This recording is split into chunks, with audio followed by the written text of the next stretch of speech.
Hi, welcome back to Genius Lounge. I'm your host, Matt Troutman. Orientation lock can help keep your phone in portrait mode even when it's turned sideways. This can be especially helpful if you're trying to tap out a text or visit a website, say, while you're in bed.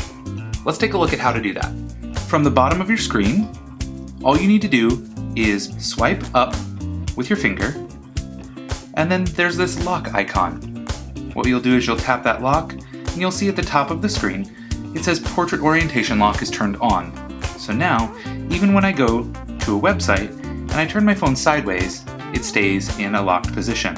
You'll know when Orientation Lock is turned on because the Orientation Lock icon will appear in the upper right-hand corner of your screen.